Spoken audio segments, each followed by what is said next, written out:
PTI के जलसे रोकने पर पुलिस अफसरान को अदालती नोटिस जारी। पेशावर हाई कोर्ट ने पीटीआई के जलसे रोकने पर पुलिस अफसरान को नोटिस जारी कर दिए।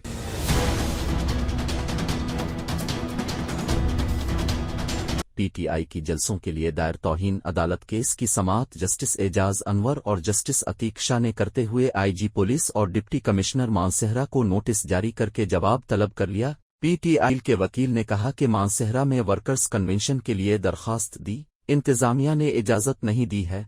अदालती अहकामात के बावजूद वर्कर्स कन्वेंशन की इजाज़त नहीं दी गई। एडिशनल एडवोकेट जनरल ने कहा कि डीपीओ ने इजाज़त नहीं दी। जस्टिस एजाज अनवर ने कहा कि सड़क पर जलसा नहीं कर रहे थे, इजाज़त क्यों नहीं दी?